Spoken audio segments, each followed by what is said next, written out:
Hey, everybody. Our guest today is Lesley Logan, a second generation certified Pilates teacher, author, co founder of OnlinePilatesClasses.com, and the host of the Be It Till You See It podcast. Through her work, Lesley helps people rethink what's possible for their bodies and minds, empowering them to show up as their best selves daily. Lesley, welcome to the show. Oh, thanks for having me. I'm excited for our conversation. We had such a good one together on mine. So just be another continuation. It's just an extension of what we already talked about, and it's always fun to have a conversation with another Pilates teacher where we indirectly talk about Pilates, and we're not teaching you directly Pilates because that's a topic for a different time. But I always want to know now our guest especially, what ignited your spark? Mm. I mean, I think I feel like there's got to be a couple different sparks, along the way when you think about it. So I do think that my first Pilates class ignited a spark in me that had nothing to do with Pilates. I didn't even think I would teach it, but like it just really helped me connect to who I was and what I wanted and allowed me to understand that I wanted to move and just follow a whole different path than what was presented for me. And then I think in helping people feel better, I think that ignited my spark. So like even if Pilates was ever taken away, like I'd still have a career and a job because really like Pilates is my vehicle for the message, but really the message is still the same, which is like you've got to prioritize yourself, you've got to move your body. Like that's literally what keeps you going and keeps you loving and keeps you, enjoying the life that you get to live on this planet. So when you think about your very first Pilates class, because I can remember mine like it was yesterday, and we all have these different experiences. Tell me or tell us what it was like. Oh, so I went kicking and screaming. I didn't really want to go. I just thought that Pilates was like an infomercial workout that wasn't going to do very much. But I wanted to go with a friend. I wanted to meet a friend. I wanted to make a friend. As like a coworker invited me, and I was like, okay, well, if I go with her to this, then maybe that will be like the first thing we do together, and we can do other things after that. But actually, in that first Pilates class, I felt parts of my body I never felt before. Like I did the 100 and I did the roll up, and some things were so challenging for me. And here I was a personal trainer, an athlete. Like I couldn't believe that some of the things were so hard, but possible, but like a challenge. It just was, I couldn't even think of the rest of the day. I could only focus what I was doing. And as someone who's kind of like in my head a lot, got a lot going on, it was just really nice to have a break from all of that. So yeah, so then I left the class, didn't even really make the friend. She and I continued to work together and we talked about going to Pilates class together. That was all we ever did outside of work together. But I really found a friend in myself because the more I did Pilates, the more I got to know me and what I wanted. And so yeah, that first class, I just was like obsessed. I like signed up for a membership so I can go every day. Oh my God, we had two totally different experiences. My first class was, I didn't know what it was. And at the time, I was a bodybuilder. Also, like you working in fitness and all this. And I went to this class. Maybe I was just exhausted from my training, but I was like, man, are they actually going to do something? And I fell asleep at the first class. Oh my goodness. Well, I mean, also different styles. Some of them do go a little slower than others. And I said, geez, what is all this Pilates thing about? I'm like, that was whatever. And I pushed it away for many, many years. And then it came back into my life. But it was just when people say now, really? You fell asleep? I'm like, I thought it was the most boring thing on the planet. But I was also in a different headspace in my life. And like you said, you learn something about yourself, which I think is so true about Pilates. As we're starting to breathe and move and pay attention and are more mindful about our bodies, all these things that may be hiding inside ourselves are suddenly exposed. What was one for you that you could pinpoint or that comes to your mind? Mm.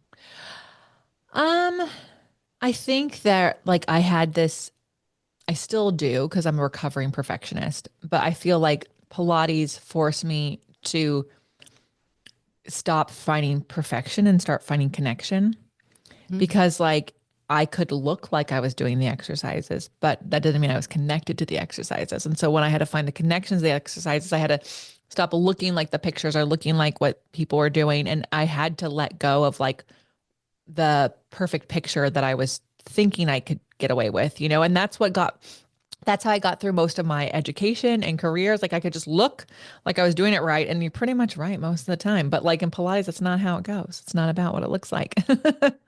I'm glad you said this because so many people out there seeing us Pilates teachers, they see this vision of this beautiful dancer body. And Right. Well, that's they what came in they, with that body. well, some people are born with this. And I keep saying some people are just born with that and they have long, lean bodies. And it's air quotes, not their fault. It's just what they look like. But Yeah. people assume that this is when you do Pilates, this is what you get. And I think you get so much more. Yeah. I mean, I think like first of all, to all the celebrities and the models and the athletes that do Pilates and credit Pilates to what they do, I think it's really easy for people to go, "Oh, okay, I just have to add Pilates in and I'm going to look like them." And I think we don't realize that like they are a model, they are an actress, they are an athlete because of all the other things that make them that person. Mhm. And the science shows that it doesn't actually matter what your workout is if your hormones and genetics and your nutrition are not conducive to what you're going for. Any workout you do will not get you there.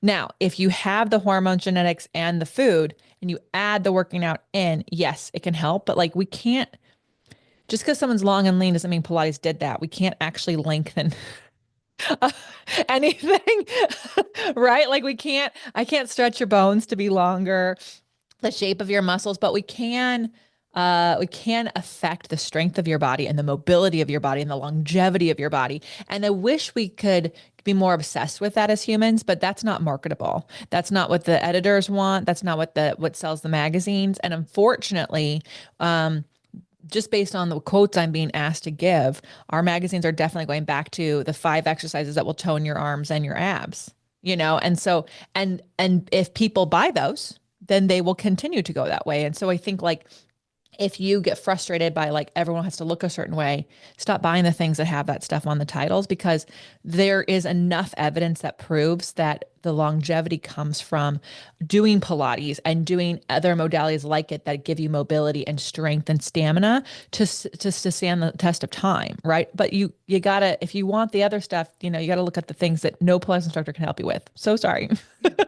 Yeah, and when I look at your Instagram account, you're not just practicing Pilates. I see you do pull-ups, I see you do deadlifts, and real serious strength workouts. So Leslie's booty is not just perky because she's born with that. She does something for it. So if you look at her Insta account, Yeah. you'll see that. And that's Yeah. a whole package. Yeah, I mean, I take the seriousness of lifting heavy weights, as a part of my weekly routine because it is so good for our bones. Um, and I also know like my dad is 72, will be 73 this year, and he deadlifts almost 300 pounds. He benches 200 something like so to the people who say like when you're over a certain age you can't do more than your body weight, you can't do this, I call baloney. And also if you're been doing it before, just because the calendar changed one more day doesn't mean we take things away from you. But if you start doing things after a certain age, that's where we're limited in what we can do because that's where what our scope and what the research shows has us like hesitating on how we can challenge you versus maybe what you could possibly do. So it's always better if you start things earlier. And so I'm starting lifting heavier. I started it in my 30s and I'm going to do it as long as I'm allowed. As long as you're allowed, as long as your body can do it. And you always Mhm. go through modifications and changes as we age. I mean, I'm 63 and I'm like, okay, what else can I do? Yeah. Well, have you seen these 80-year-old women who are like doing pull-ups and deadlifts and crazy? I mean, I want to be them, And, I'll be really honest. I'll be 42 on Sunday. We're recording this right before my birthday. And so I still have a cycle, so I very much pay attention to what's going on in my body because, like, right now, today is not a day when I'm supposed to be doing hit and crazy stuff. So, will I go to the gym? Absolutely. Am I going to take things slow? Yes. Why? Because if I spike the cortisol, it's going to affect my sleep. If I strain my body during this time, it's going to affect my hormones. And so, we also have to understand that we can support our bodies, not just in like the looks and as like the stamina of our bodies, but also like how we go through our life and how we support our hormone health. So I'm a really big fan of like Pilates I get to do all the time because it's not going to affect my cortisol levels. But how I lift at the gym changes throughout the month based on where I am with my hormones. And that information is, I wish I'd had it younger. I only got it in my late 30s and it was life changing. It made me go, instead of going, why can't I do this today? I could actually go, I don't do this today. I'm doing this instead. I could actually support my body with better choices. Allowing yourself to give yourself those choices and prioritizing yourself, I think is really key when it comes to all the aspects in our life, that you allow yourself to prioritize yourself, which then, of course, we're taking a lot of lessons from this, how to prioritize yourself. What is one lesson that you can think that stands out is when you decided you prioritized yourself and forgot about your perfectionism? What was one story that you can remember? Mm, one story, I don't know, but I can say like to this day, if I like don't prioritize myself first, I have a rough day. Like, for example, based on the schedule and what I could do today, my morning routine got halved. And I still did most of my morning routine, but I didn't do all of it. And so I halved what I do to prioritize myself. And guess what? It matters. Like it has affected the way I feel about the whole day. I'm like, why are all these meetings on this day? Why did the meetings happen? Because you get resentful when you don't prioritize yourself. You get frustrated more quickly. You have less grace for others for things to go wrong. And so I can be kind to myself and go, look, you have your priorities today. So all you do is do the best you can and don't worry and then reevaluate how this happened for tomorrow. Like that's all you can do. You can't go back in time. So I can be really kind to myself, but I can say like I notice more when I don't prioritize myself, how that affects my day than when I do. And I think that's why people have a problem with it because it's not like when you prioritize yourself first, all of a sudden unicorns and rainbows come flying out of the sky and someone's celebrating you and it's a party. No, actually life is just a little easier. It's a little nicer. You sleep a little better. You have more love to give, you have more love to receive, but you'll certainly notice when you are not prioritizing yourself because you will be short-tempered and frustrated. And so many women have trouble with this and say, you know what? I can't be, which is actually the topic of our discussions today, is selfish. I am selfish. I Mm. can't do this. I can't prioritize myself. Everybody else has to do, it comes first, and I will come dead last. I think it's incredibly selfish to put yourself dead last. Here's why I think that. First of all, you will then become a dependent on them later on too soon. Like there's enough information about women and dementia and it's happening younger and all these different things. And we also know that once you go through menopause, within a couple of years, your heart health catches up to men's heart health, which is not awesome, right? So too soon, you become a dependent upon the people that you have been enabling this whole time. And that is selfish because now they got to take care of you while they're also trying to figure themselves out, right? So I actually think you're setting up everyone for success when one, you model what it's like to prioritize yourself first so that they can see that. Yes, they will have to learn disappointment. Oh my goodness. Like what the world would be a whole different place if people knew what disappointment was at a much younger age. And then two, your ability to be there for them in times of actual need is going to be more likely because you're going to live a much longer, more lively life. I don't want one of my parents to ever get sick. But here's what I can say right now, based on what I know of my parents. My dad's, like I said, almost 73. I am in no worries about his health. But I have another parent who's only 62, and I'm very worried about their health. It is a whole different thing. And I am not in a place in my life where I can support their health issues and build my career. Like it doesn't work, right? So I think it's actually just very selfish to put yourself last. And it actually isn't allowing people to learn the life lessons that they need. And if you Mm. have a woman that you're raising, you are not raising her with opportunities and options. You're raising her with like, I can do this or I can do that. And that is a shame. And I think that's why that is not, I bet any woman listening would never want that for their daughters, you know? Yeah, I had a while back. I mean, my podcast's been around for 7 years. I had an episode that dealt with selfishness, and the feedback I got was like, "No, no, no, we can't do this. We need to take care of everybody else. What are you thinking? We're meant to nurture. We're meant to provide. We're meant to be Marketing, the all mothers, marketing. right?" I know. I was like, maybe I'm thinking this wrong. Maybe because I'm German, I have a different perspective on things. I But think you probably have a healthier perspective on things. I actually think that the Europe, like I read a book like about a French woman, right? And a French woman is not a mother; she's a woman with a child. Like she's a that's a woman good with a one. child, right? And people can go, "Oh, that's really cold." And I'm sure that that the French and Germans could learn something about like something we do in the States, right? But I do think that like, here's what I know. After World War II, they wanted women out of the workplace. So they started marketing beautiful family household sitcoms, Leave It to Beaver, where the wife was perfectly dressed and making all the food and caring for all the people and taking on all the stress of all of everyone. That was to make people think that that's what the job was. It's all marketing. And I actually believe that yes, we are nurturing, but if you've read the book Eve, it's the evolution of the female mammalian body. It is actually quite incredible what our bodies can do. We have a pitch in our ear that can actually hear things that men can't hear. And yes, it's so we could care for young kids, but also like we lose our hearing at a much later age. That means we can actually do things longer, right? Our legs are designed to have more endurance than men's. Men need breaks. We don't need as many breaks. And if we take a break, we could be used again, right? So like these things that are natural to our bodies that make us superheroes, I actually think that you can be nurturing and you can be a badass somewhere else. Like, I don't think that you only can be for other people. And I really, really don't think that us putting ourselves in a hole of we're here to take care of others and that's our only job is conducive for anything because some of the most amazing inventions are women who were like there's an issue here and I'm going to solve this problem. And so why would we all be creative? Why would we have any ideas about doing more things if we were just meant to be nurturing? I just don't think that that's true.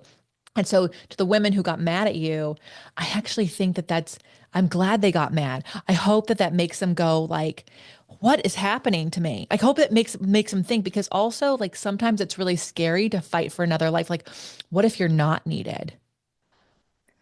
Good Right? Like point. that could be very scary. But like also, what does that mean you get to do? You know, like, and also just because you're not needed as a beck and call person doesn't mean people don't need your love and your attention in other ways. I just think that there's different ways of doing it. And so I'm sure we're gonna piss some people off, but I also just think that like the way that you want to live your life is fine.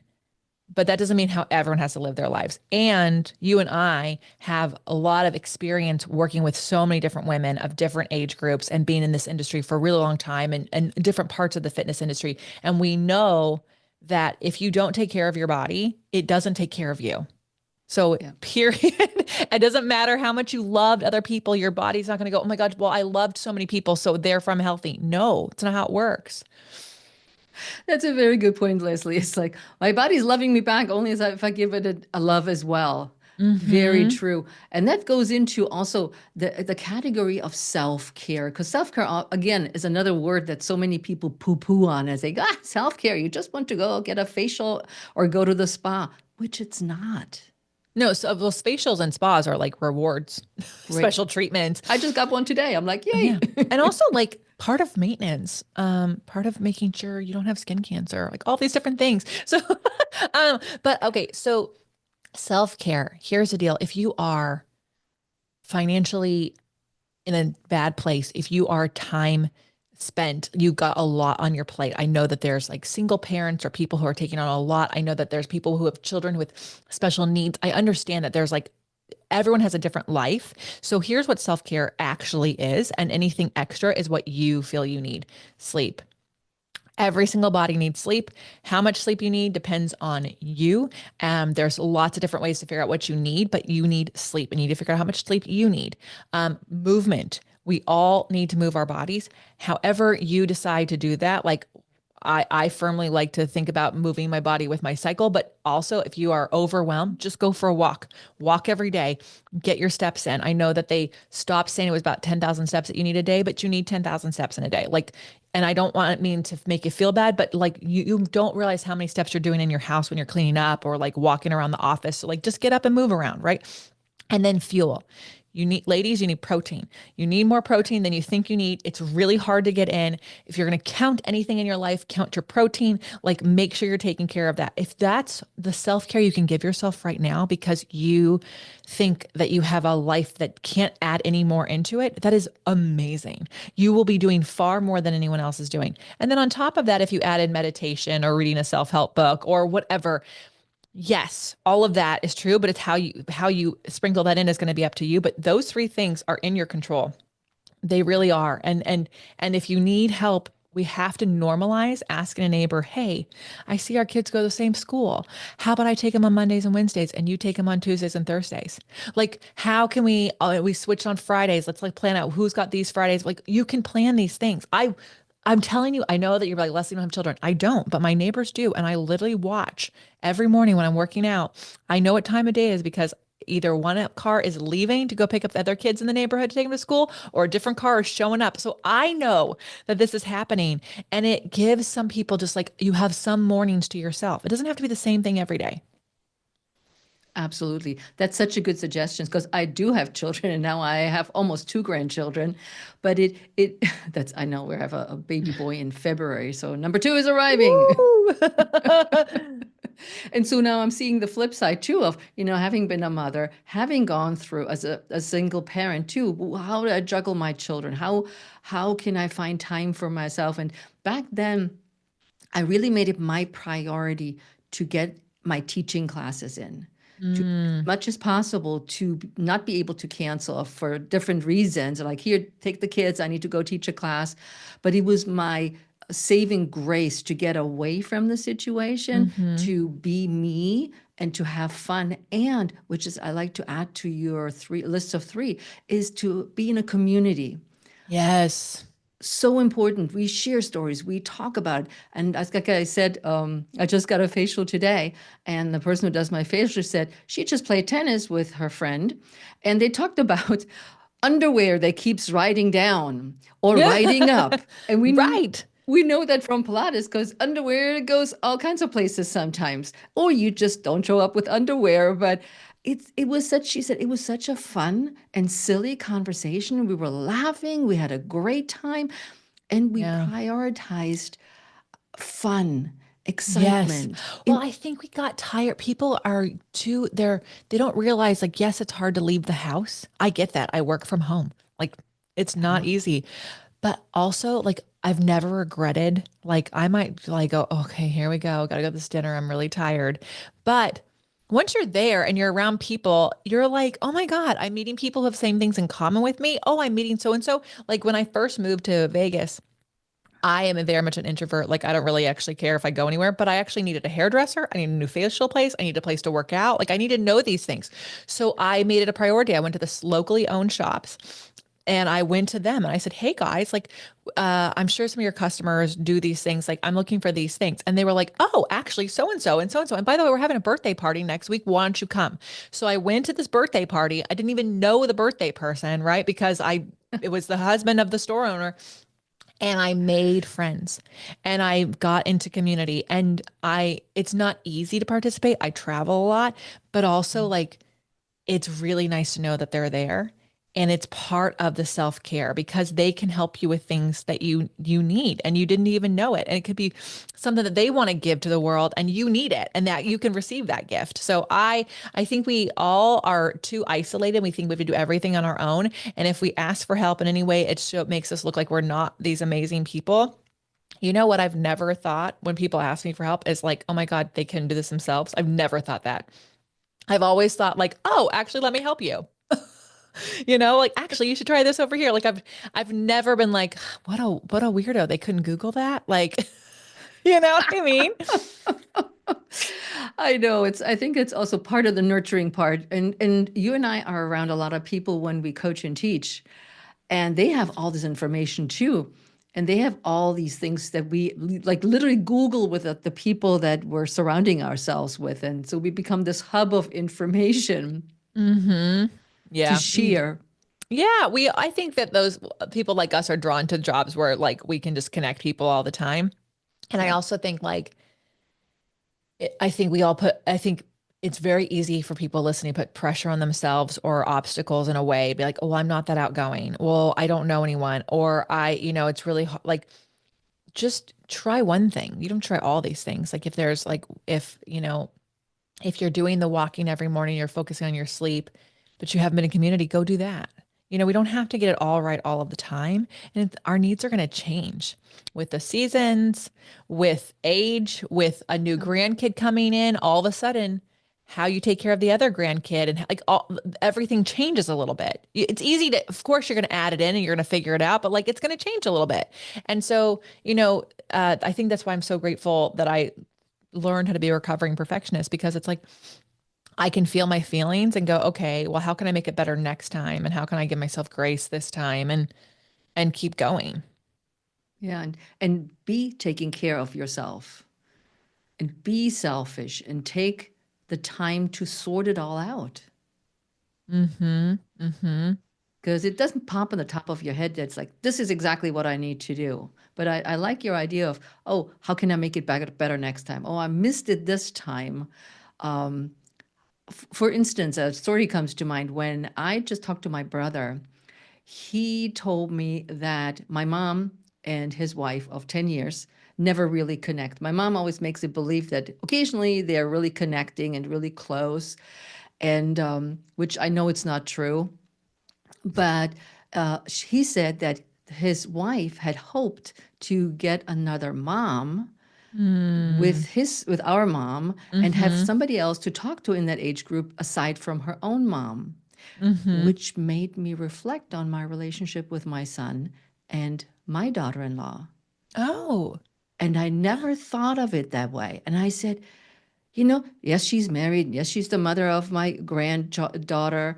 But I never thought of actually letting her come closer and connect more deeply with me in all those Mm-hmm. 7 years they've been married. And I just had this aha moment. So I reached out on WhatsApp and I said, hey, how's acupuncture going? How do you sleep? What's going on with this and this? And she instantly responded, which was fantastic. I love that you did that. And I also think it's so cool. Like you could take someone else's thing and you can use it to reflect on your own thing.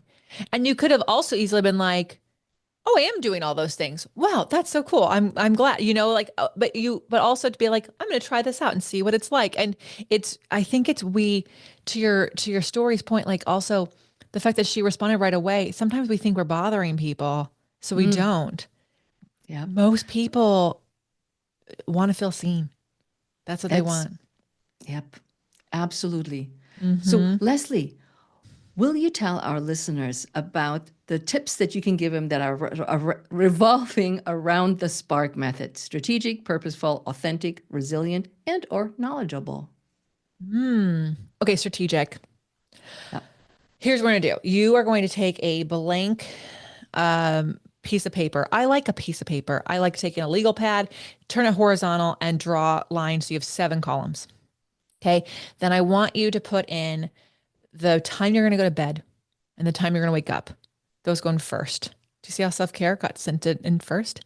The next thing you're gonna put in is the things that you want to prioritize yourself with. Like, is it a workout or a walk or whatever? Something about you. Okay, that's number 2. Number 3 is going to be the priorities in your life. So this is going to be a partner, um, or kiddos. If you want to pick them up from school or you want to have a date night, those go in. Then the work goes in. That's how it goes. And I know that not everyone can create their own schedule, but just see if you can make a dream schedule, what would happen? And if you're like, oh, wow, actually, 4 of the days I can actually get what I want in the morning. I can't do what I want in the afternoon. Cool. Then you have a project. You have a way of either figuring out a way to get the afternoon, or you can at least pat yourself on the back, like, I got the mornings. You didn't have that before. And then you can keep your eyes open for opportunities to get the afternoons. You'd be surprised. You'd be surprised. Maybe in searching for community, you find a mom who's like, "Hey, can you take my kids in the morning and I'll pick the kids up in the afternoon," or vice versa.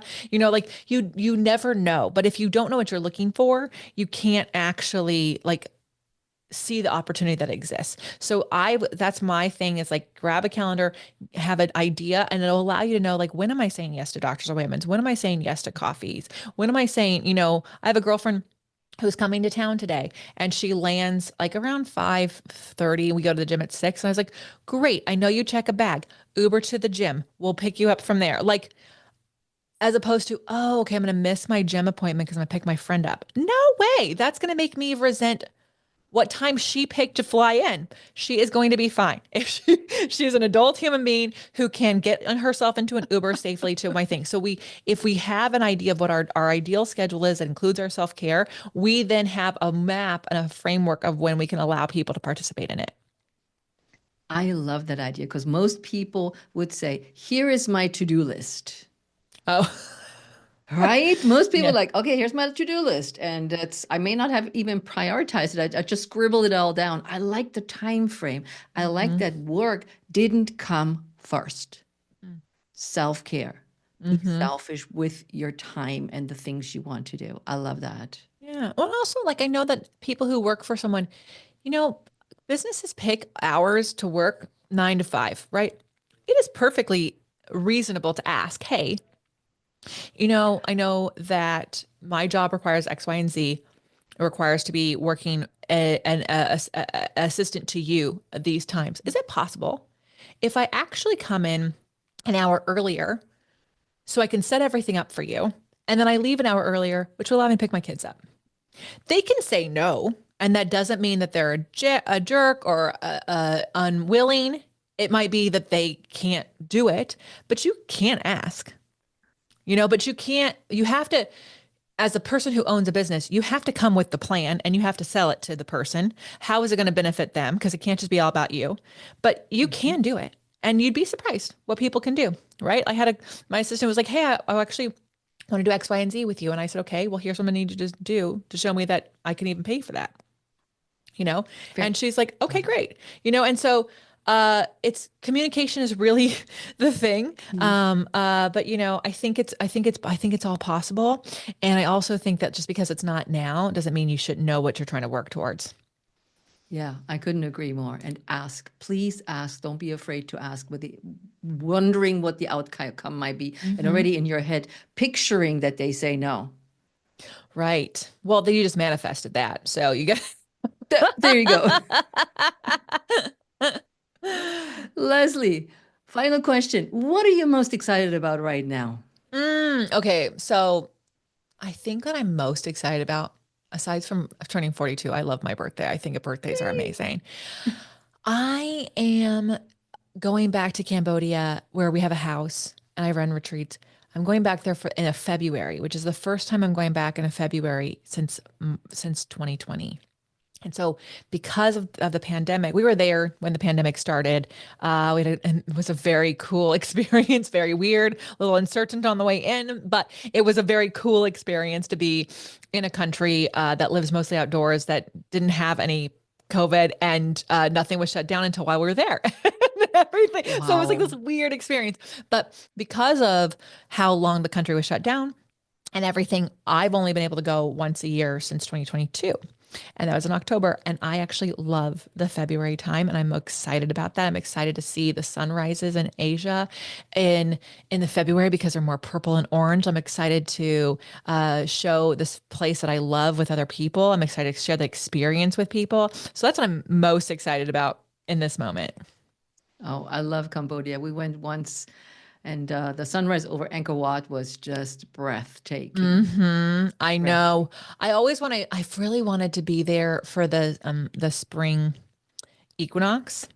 Mm. One, everyone and their mother is there, so it's not exactly, and it's also too hot. So we try to stay towards the end of February, early March, because uh, I got to be really honest, no sunrise is worth that that The temperature. heat. So I always just angle the camera, and then the sunrise looks like it's over dead center. Perfect, because I know when we were there, it was really hot, and we drove around with a cab, that private driver that Oh drove yeah. us, who handed us like every moment a cold bottle of water and a Yes. cold towel. It was Cold towel. unbelievable. Yeah, Yep. people don't know how to handle that heat. Now, the Cambodians are wearing long sleeves and pants everywhere. So they're used to it. And it's really funny because, like, I was like, oh, it's a perfect temperature outside. And they're in sweatshirts because they were cold. Oh my God. I'm so excited for you too. And thank you for coming on the show and sharing all the goodness and all this fun things that our listeners, I know, deeply appreciate. This is such a fun conversation, Heike, just like our last one is. So thank you for having me.